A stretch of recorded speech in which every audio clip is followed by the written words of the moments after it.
Albert Einstein once said, everybody's a genius. But if you judge a fish by its ability to climb a tree, it will live its whole life believing that it is stupid. Ladies and gentlemen of the jury, today on trial we have modern day schooling. Glad you could come. Not only does he make fish climb trees, but also makes them climb down and do a 10-mile run. Tell me, school, are you proud of the things you've done? Turning millions of people into robots, do you find that fun? Do you realize how many kids relate to that fish?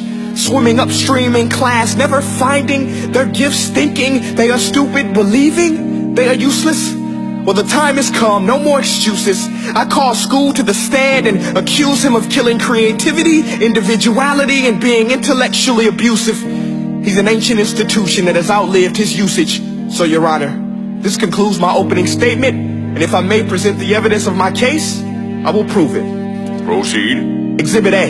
Here's a modern day phone. Recognize it? Here's a phone from 150 years ago. Big difference, right? Stay with me. Here's a car from today, and here's a car from 150 years ago. Big difference, right? Well, get this. Here's a classroom of today, and here's a class we used 150 years ago. Now ain't that a shame? In literally more than a century, nothing has changed. Yet you claim to prepare students for the future? But with evidence like that, I must ask, do you prepare students for the future or the past?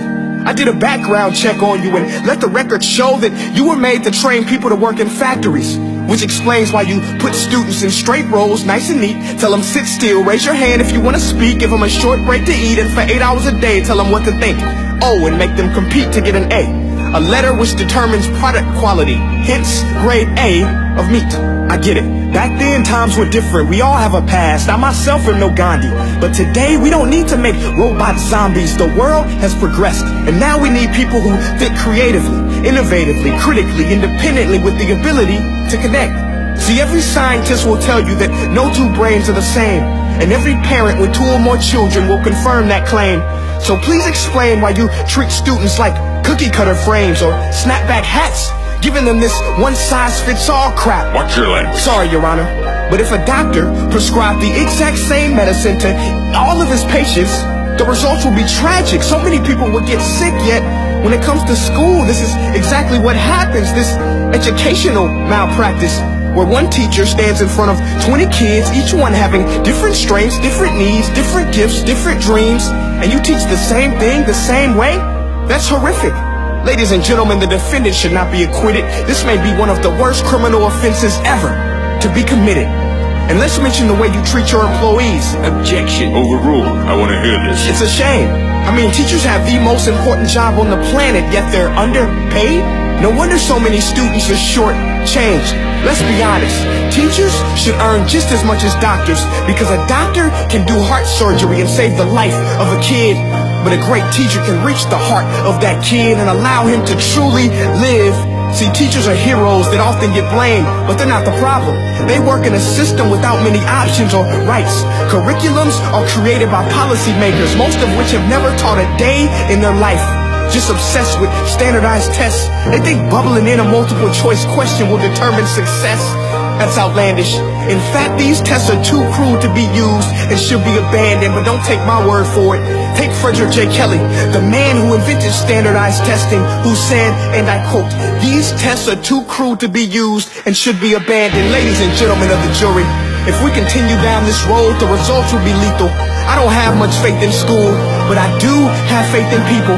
And if we can customize healthcare, cars, and Facebook pages, then it is our duty to do the same for education, to upgrade and change and do away with school spirit, because that's useless. Unless we're working to bring the spirit out of each and every student, that should be our task. No more Common Core. Instead, let's reach the core of every heart in every class. Sure, math is important, but no more than art or dance. Let's give every gift an equal chance. I know this sounds like a dream, but countries like Finland are doing impressive things. They have shorter school days.